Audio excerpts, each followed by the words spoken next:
Hello students. अभी तक हम लोगों ने स्टडी किया था कि डीएनए रेप्लिकेशन जो होता है उसमें क्या क्या प्रॉपर्टी होता है, उसमें क्या था, सेमी कंजर्वेटिव था, उसमें क्या था उसका सेमी डिसकंटिन्यूअस था, और तीसरा क्या था, यूनि और बायडायरेक्शनल। तो जनरली हम लोग देखते कि बायडायरेक्शनल मूवमेंट में क्या होता है, यूनिडायरेक्शनल अगर होता है तो वहाँ पे क्या होता है। उसके बाद हमने रेप्लिकेशन फॉर्क के बारे में स्टडी किया कि रेप्लिकेशन फॉर्क क्या होता है। उसके बाद हम लोगों ने ये भी देखा कि डीएनए पॉलीमरेज की जो एक्टिविटी थी, वो जब पॉलीमराइजेशन करता है तो वो क्या करता है कि अगर रॉन्ग बेस अगर ऐड हो जाता है रेप्लिका में, तो उसको क्या किया जाता है, वो क्या करता है 3 to 5 बैक होता है और फिर से 3 to 5 में उसको हटाता है और फिर 5 to 3 में क्या करता है, उसको रेप्लिकेट करेक्ट बैक्स को ऐड करता है। ये किसका कैरेक्टरिस्टिक था, डीएनए पॉलीमरेज थर्ड का ये कैरेक्टरिस्टिक था। ठीक है, तो डीएनए पॉलीमरेज का थर्ड का ये हम लोग कैरेक्टरिस्टिक देख चुके थे, और अब हम आज बात करते हैं डीएनए पॉलीमरेज फर्स्ट का, यानी डीएनए पॉलीमरेज 1 का। डीएनए पॉलीमरेज 1 जो है वो इसको सबसे पहले ढूंढने वाले साइंटिस्ट जो थे हम लोग डिस्कस कर चुके हैं, कॉर्नबर्ग। तो इसीलिए इसका नाम ही दे दिया गया कॉर्नबर्ग पार्टिकल। ठीक है, तो हम लोग डिस्कस कर चुके हैं, और इसकी जो प्रॉपर्टी होती है डीएनए पॉलीमरेज थर्ड की जो प्रॉपर्टी होती है वो सिर्फ 3 to 5 बैक होगा तब वो रिमूव करता है, लेकिन 5 to 3 में सिर्फ उसका पॉलीमराइजेशन पावर होता है, पॉलीमराइजेशन एक्टिविटी वो शो करता है 5 to 3। तो और एक्सोन्यूक्लियेज एक्टिविटी मतलब होता है रिमूवल ऑफ रॉन्ग बेसेस, यानी बैक साइड, उसको बोलते हैं एक्सोन्यूक्लियेज एक्टिविटी। यानी जो भी बैक साइड ऐड हुआ है, चाहे वो 3 to 5 हो या 5 to 3 हो, अगर उसको रिमूव कर रहा है that is called exonuclease activity. Actually exonuclease और एंडोन्यूक्लियेज की बात अगर हम करें तो कुछ ऐसे एंजाइम्स होते हैं जो डीएनए के साइड से जो रिमूव करते हैं उसको बोलते हैं एक्सोन्यूक्लियेज एंजाइम्स, और जो डीएनए में अगर बीच में कहीं पार्ट है उसको अगर वो रिमूव कर रहा है तो उसको बोला जाता है एंडोन्यूक्लियेज एक्टिविटी या एंडोन्यूक्लियेज एंजाइम्स। तो दो तरह के एंजाइम्स हैं जिसको हम लोग बायोटेक में डिटेल में स्टडी करेंगे कि एक्सोन्यूक्लियेज क्या होता है और एंडोन्यूक्लियेज क्या होता है।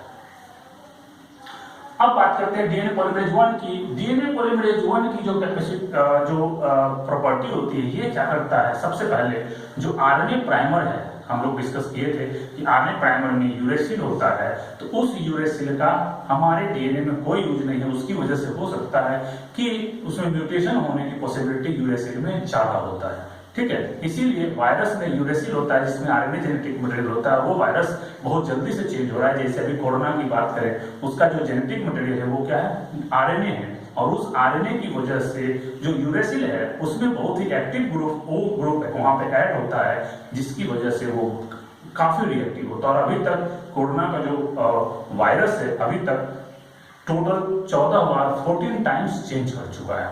यानी वो इसलिए चेंज कर रहा है क्योंकि वहां पे जो बेसिस है वो बेसिस यूरेसिल है। ठीक है, तो ये डीएनए पॉलीमरेज 1 क्या करता है, सबसे पहले उस प्राइमर्स को रिमूव करता है।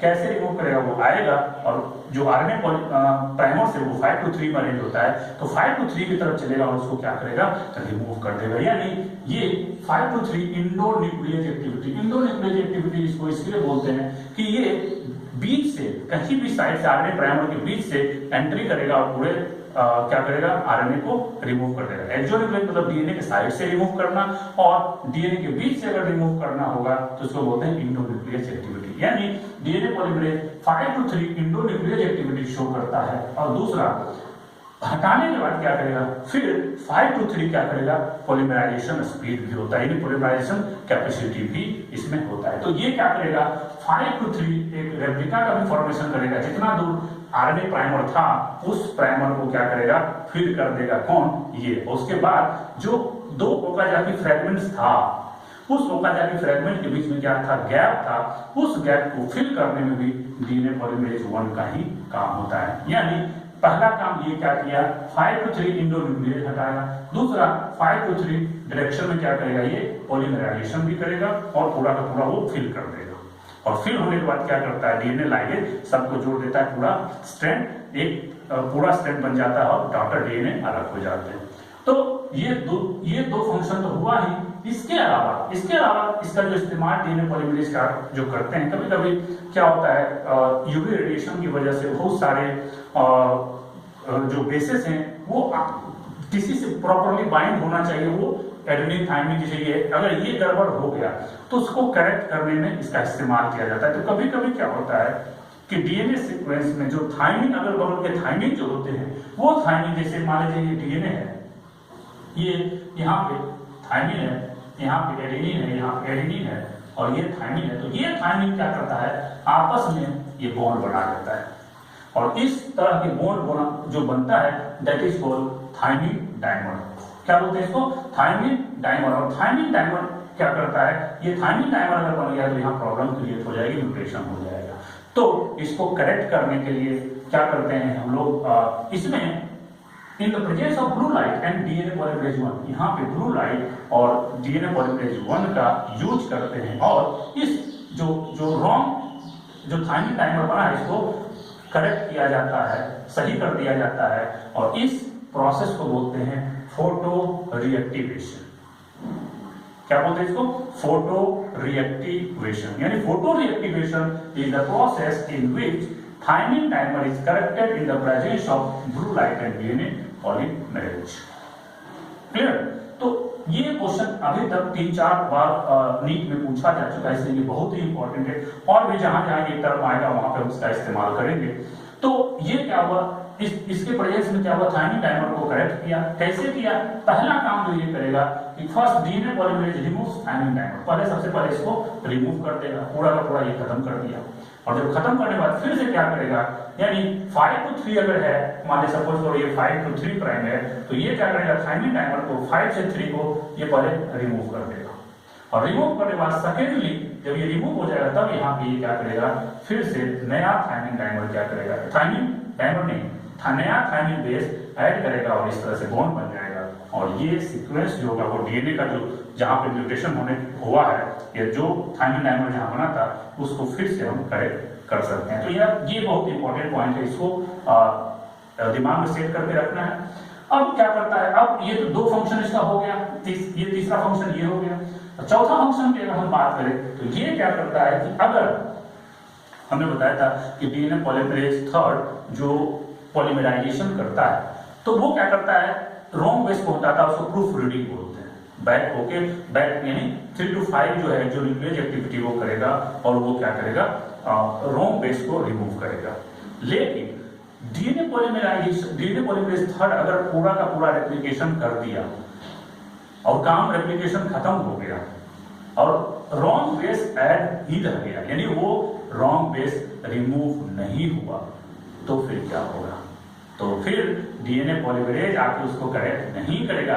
उसमें जो न्यूक्लियस एक्टिविटी होती है वो इंडोन्यूक्लियस एक्टिविटी नहीं शो करता है, क्योंकि जब पूरा डीएनए बन जाएगा, अगर हम बात करें जब पूरा डीएनए बन जाएगा तो अब मान लीजिए सपोज करो यहाँ पे ये डीएनए बन गया, इस तरह से ये डीएनए बन गया, अब इस बीच में ये बेस गड़बड़ हो गया तो डीएनए पॉलीमरेज 3 जो होता है वो साइड से कट करता है ना कि बीच से कट करता है। जबकि हमें हटाना है ये दोनों बेस को, इस दोनों बेस को हटाने के लिए बीच में आके काटना पड़ता है, that is called endonuclease activity.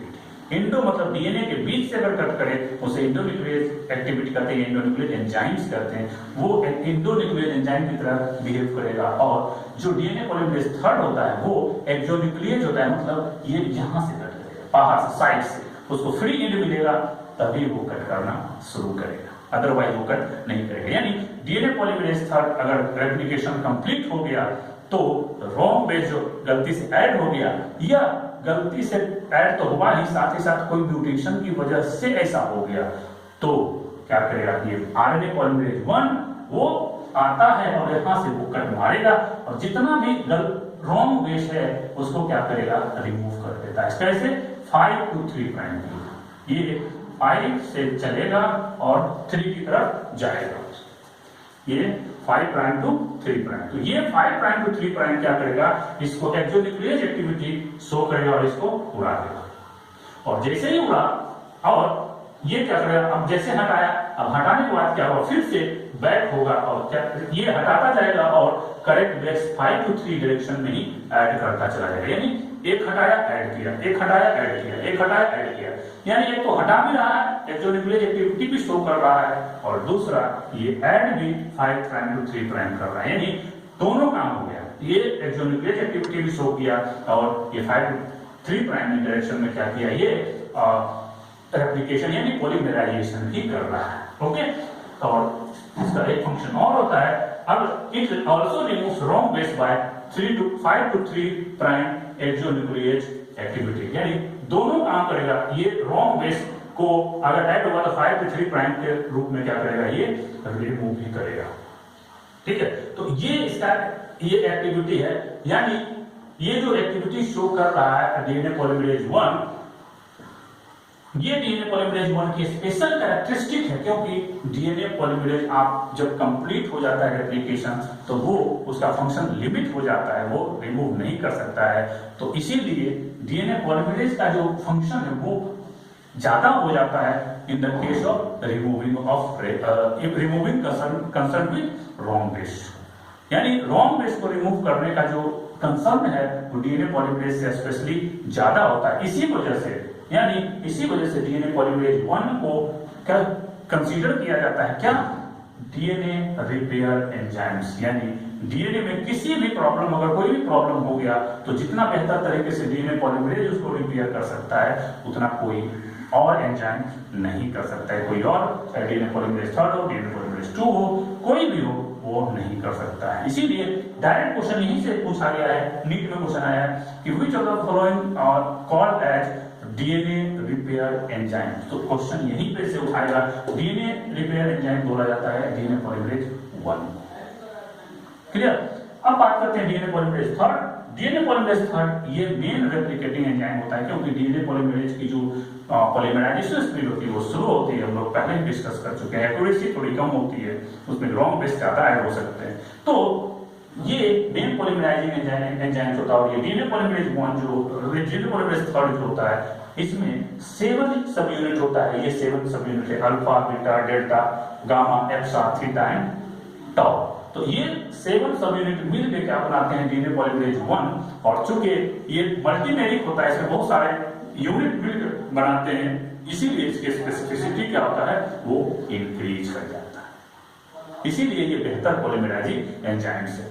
तो हम लोग प्रोकैरियोट्स और यूकैरियोट्स का हम देखेंगे कि प्रोकैरियोट्स और यूकैरियोट्स में जो पॉलीमराइजिंग एंजाइम्स होते हैं वो अलग अलग प्रॉपर्टी के होते हैं, उसका साइज और स्पीड अलग अलग होता है। लेकिन हम लोग एक एक करके देखेंगे कि जो प्रोकैरियोट्स है, प्रोकैरियोट्स में जैसे बैक्टीरिया, ई कोलाई में आता है, तो प्रोकैरियोट्स में जो different types of DNA polymerase होते हैं उसका एक कंपैरिजन हम लोग देख लेंगे, और दूसरा हम लोग यूकैरियोट्स में जो डीएनए पॉलीमरेज होते हैं उसका एक कंपैरिजन हम लोग एक टेबल के व्यू से देख लेंगे। तो यहाँ पे हम लोग देखते हैं कि प्रोकैरियोटिक डीएनए जो होता है डिफरेंट टाइप्स ऑफ 3 मेन होता है, that is DNA polymerase 1, DNA polymerase 2 and DNA polymerase 3। तो इसकी अगर हम प्रॉपर्टी डिटेल में अगर डिस्कस करें, इस टेबल से क्वेश्चन बहुत ज्यादा फंसेगा, यहाँ से क्वेश्चन बहुत ज्यादा आएगा। अगर आपने इस टेबल को प्रिपेयर कर लिया तो मान के चलिए कि बहुत सारे क्वेश्चन यहाँ से नीट के क्वेश्चन बन जाएंगे।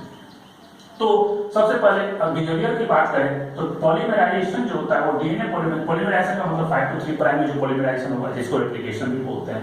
तो पॉलीमराइजेशन डीएनए पॉलीमरेज 5 to 3 करता है कि नहीं? यस, ये करता है। पॉलीमरेज सेकेंड ये भी करता है, और डीएनए पॉलीमरेज 3 ये भी पॉलीमराइजेशन 5 to 3 करता है। ओके, सेकेंड पॉइंट है 3 to 5 एक्सोन्यूक्लियेज एक्टिविटी, जिसको प्रूफ रीडिंग बोलते हैं। 3 to 5 यानी जो बैक डायरेक्शन में क्या करे, मूव करके जो रॉन्ग बेस है उसको हटा के करेक्ट बेस ऐड कर सके, उसको बोलते हैं 3 to 5 एक्सोन्यूक्लियेज एक्टिविटी, इसी को बोलते हैं प्रूफ रीडिंग। प्रूफ रीडिंग की कैपेसिटी ये तीनों में होता है। ठीक है, यहां पे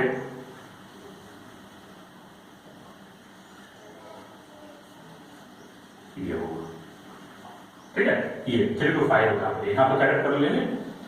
तो ये proofreading activity 3 to 5 exonuclease activity क्या करता है, तीनों शो करता है। क्लियर? अब बात करते हैं third 5 to 3 exonuclease activity. 5 to 3 exonuclease activity कौन सोल्व करता है? सिर्फ डीएनए पॉलीमरेज 1, बाकी 5 to 3 में कोई नहीं करता है। तो इसका सिर्फ होगा डीएनए पॉलीमरेज 1, बाकी सेकेंड एंड थर्ड शो नहीं करता है। क्या 5 to 3 एक्सोन्यूक्लियर एक्टिविटी, जबकि ये दोनों 5 to 3 भी कर रहा है और 3 to 5 भी कर रहा है, दोनों में फंक्शन कर रहा है। अब मॉलिक्यूलर वेट की बात करें तो मॉलिक्यूलर वेट चूंकि जो डीएनए पॉलीमरेज होता है वो सिंगल चेन का बना होता है, ये सबसे छोटा होता है। पॉलीमरेज 1 और पॉलीमरेज 2 सिंगल चेन का बना होता है, तो सबसे छोटा ये होता है, ये उसके बाद। लेकिन चूंकि डीएनए पॉलीमरेज ये 7 सब यूनिट से बना हुआ है, इसका साइज भी बड़ा होता है और इसका जो मॉलिक्यूलर वेट मैक्सिमम कितना 2,50,000 डाल्टन के आसपास इसका होता है मॉलिक्यूलर वेट। ठीक है, तो मॉलिक्यूलर वेट मैक्सिमम किसका होगा, डीएनए पॉलीमरेज थर्ड का।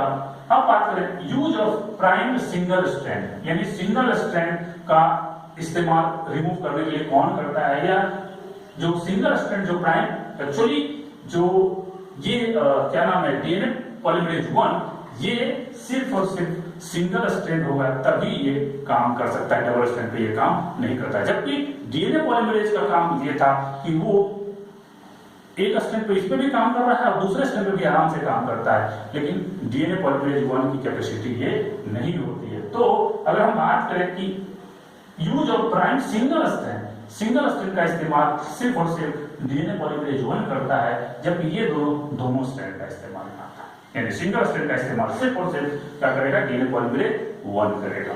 अब बात करें पॉलीमराइजेशन स्पीड, यानी पर सेकेंड कितना ये ऐड करता है, इसकी बात अगर करें तो सबसे ज्यादा जो पॉलीमराइजेशन स्पीड होता है वो इसका होता है डीएनए पॉलीमरेज थर्ड का, अप्रोक्सीमेटली 50,000 के आसपास। इससे ज्यादा भी हो सकता है, लेकिन चूंकि हम बैक्टीरिया ई कोलाई का ले रहे हैं तो ई कोलाई में जो इसका स्पीड होता है अप्रोक्सीमेटली अप टू 50,000 पर सेकेंड इसका हो सकता है। न्यूक्लियोटाइड ऐड करने की किसी भी जो रेप्लिकेशन जब होता है तो उसमें addition of nucleotide per a number of nucleotide added per second is called polymerisation speed. तो जिसमें डीएनए पॉलीमरेज थर्ड जो होता है उसकी मैक्सिमम होती है, देन डीएनए पॉलीमरेज 1 की होती है और सबसे मिनिमम जो होती है वो डीएनए पॉलीमरेज सेकंड की होती है। क्लियर? अब बात करते हैं एफिनिटी विद न्यूक्लियोसाइड ट्राइफॉस्फेट, मतलब सबसे अच्छे से जो न्यूक्लियोटाइड को ऐड करने की कैपेसिटी है उसको बोलते हैं एफिनिटी। जो बढ़िया से बाइंड करेगा वो बढ़िया से ऐड करेगा, तो मैक्सिमम जो होती है वो डीएनए पॉलीमरेज थर्ड की होती है। यही वजह है कि मेन पॉलीमराइजिंग एंजाइम या मेन पॉलीमराइजेशन एंजाइम जो होता है वो डीएनए पॉलीमरेज थर्ड होता है, ना कि फर्स्ट होता है। तो चूंकि एफिनिटी के बेसिस पे हम कह सकते हैं तो सबसे ज्यादा polymerase third, then second and lowest in सबसे maximum third, then 1 and then lowest in second case. तो मैक्सिमम याद रखना है, वहां से क्वेश्चन फंसेगा। और नंबर पर सेल, एक सेल में सबसे ज्यादा नंबर की बात अगर करें तो मैक्सिमम, चूंकि इसका साइज बड़ा होता है पॉलीमरेज थर्ड का, इसलिए मिनिमम होता है और इसका साइज छोटा होता है, ये मैक्सिमम। चूंकि रिपेयर करने का सबसे ज्यादा काम होता है डीएनए का, तो उस एंजाइम का काम भी, वर्क भी ज्यादा होगा। इसी वजह से क्या होता है, डीएनए पॉलीमरेज 1 का जो नंबर है वो ज्यादा होता है और पॉलीमरेज थर्ड का जो काम है सिर्फ पॉलीमराइजेशन का काम है, बाकी उसके बाद कुछ भी प्रॉब्लम आएगी तो उसका फंक्शन नहीं होता है। तो मेन फंक्शन डीएनए पॉलीमरेज 1 का होता है, इसी वजह से ये क्या होता है, ज्यादा होता है। क्लियर? तो यहां से अगर आप इसको पूरी तरह से तैयार कर लेते तो बहुत सारे क्वेश्चन आप आसानी से कर लेते। हम लोगों ने देखा कि जो प्रोकैरियोट्स हैं, प्रोकैरियोट्स में डिफरेंट टाइप ऑफ जो पॉलीमरेजेज होते हैं उसमें क्या क्या डिफरेंसेस होता है। अब हम एक टेबल के थ्रू हम लोग ये देखेंगे कि types of eukaryotic DNA and their comparisons, और देखेंगे कि जो यूकैरियोट्स में है वो क्या क्या उसमें डिफरेंसेस होते हैं।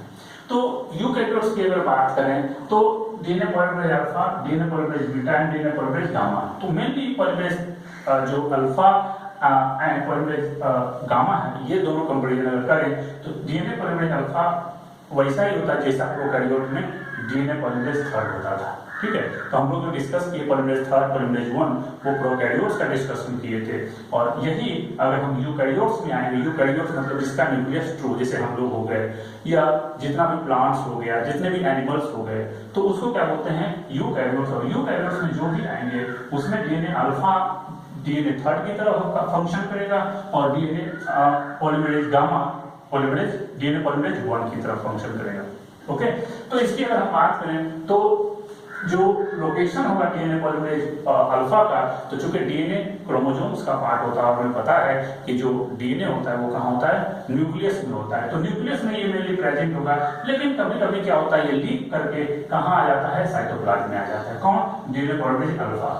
DNA polymerase beta mainly nucleus में होता है, और डीएनए पॉलीमरेज जो गामा होता है ये न्यूक्लियस में भी होता है, उसके साथ साथ क्या होता है, माइटोकॉन्ड्रिया में होता है। माइटोकॉन्ड्रिया एक प्रोकैरियोटिक बॉडी है, और वहां पे पॉलीमरेज गामा का इंपॉर्टेंस ज्यादा होता है। अब बात करें साइज की बात करें, सिमिलर जैसे वहां पे था उसी हिसाब से अगर हम करें तो डीएनए पॉलीमरेज अल्फा सबसे लार्जेस्ट होता है, और डीएनए पॉलीमरेज गामा मीडियम, और सबसे स्मॉलेस्ट जो होता है वो डीएनए पॉलीमरेज बीटा होता है। क्योंकि जो डीएनए पॉलीमरेज अल्फा होता है ये मल्टीपल यूनिट का बना होता है, मल्टीपल यूनिट जो बनते हैं जिसकी वजह से क्या होता है, ये लार्जर साइज का हो जाता है। अगर हम मॉलिक्यूलर जो लार्जर है, अगर मॉलिक्यूलर वेट देखें तो सबसे मॉलिक्यूलर वेट इसका डीएनए पॉलीमरेज अल्फा का सबसे मैक्सिमम होगा, और मॉलिक्यूलर वेट हम जो मेजर करते हैं वो डाल्टन में मेजर करते हैं। तो पिछले वाले भी टेबल में डाल्टन लगा लीजिएगा, उसको करेक्ट कर लीजिएगा। तो मॉलिक्यूलर वेट डाल्टन में, और इसका मैक्सिमम होगा 1,10,000 to 2,20,000 डाल्टन के बीच वेरी करता है इसका साइज। और सेकंड पे आता है डीएनए पॉलीमरेज गामा, जिसका 60,000 डाल्टन के आसपास होता है, और सबसे कम 45,000 डाल्टन होता है डीएनए पॉलीमरेज बीटा का होता है। इंक्रीजेस विथ माइटोसिस, यानी नंबर, जब माइटोसिस यानी सेल डिवीजन जब होगा तो नंबर बढ़ेगा। नंबर बढ़ेगा, किसका किसका बढ़ेगा, तो जनरली जब माइटोसिस होता है यानी सेल का डिवीजन होता है तो डीएनए का रेप्लिकेशन या डुप्लीकेशन भी ज्यादा होता है। तो जब डीएनए का रेप्लिकेशन ज्यादा होगा तो मेन पॉलीमराइजिंग एंजाइम जो होता है वो कौन होता है, डीएनए पॉलीमरेज अल्फा। तो बढ़ेगा सबसे कौन, ये बाकी का काम जो है पॉलीमराइजेशन का काम नहीं होता, इसलिए और जो बाकी है वो नहीं इंक्रीज करेगा। तो इसके पीछे रीजन यही है कि main replicating enzyme DNA polymerase alpha होता है, इसीलिए ये बढ़ता है। बाकी ये दोनों माइटोसिस जैसे जैसे होगा वैसे वैसे इसका नंबर इंक्रीज नहीं करेगा। तीसरा है एक्सोन्यूक्लियस एक्टिविटी। एक्सोन्यूक्लियस मतलब जिसको प्रूफ रीडिंग बोल रहे हैं 3 to 5 में, तो डीएनए पॉलीमरेज इसमें अल्फा सेट करेगा, बाकी कोई नहीं करेगा 3 to 5। और एक्सोन्यूक्लियस एक्टिविटी 5 to 3 ये बैक रिमूव करता है जब रॉन्ग बेस पर ऐड हो जाता है, जिसको हम लोग प्रूफ रीडिंग बोलते हैं। लेकिन ये अगर आफ्टर कंप्लीशन अगर कोई रॉन्ग बेस रह जाता है तो एक्सोन्यूक्लियस एक्टिविटी सिर्फ और सिर्फ ये डीएनए पॉलीमरेज गामा शो करता है, बाकी कोई नहीं शो करता है। क्लियर। और पॉलीमराइजेशन जो 5 to 3 डायरेक्शन में जनरली होता है, तो पॉलीमराइजेशन ये तीनों करेगा, और तीनों का फंक्शन पॉलीमराइजेशन का होता है। लेकिन पॉलीमराइजेशन स्पीड जो है, चूंकि डीएनए पॉलीमरेज अल्फा का मैक्सिमम होगा उसी हिसाब से पॉलीमरेज गामा का, उसके बाद इसका इस तरह से ये वेरी करेगा। लेकिन मैक्सिमम इसका होगा डीएनए पॉलीमरेज अल्फा का मैक्सिमम पॉलीमराइजेशन स्पीड भी होगा, और एक्यूरेसी भी इसका जो है वो मैक्सिमम होगा। तो ये अगर कंपैरिजन अगर हम एक बार देख लेते हैं तो बहुत सारे ये और वो दोनों मिला के बहुत सारे क्वेश्चन को आसानी से अटेम्प्ट किया जा सकता है।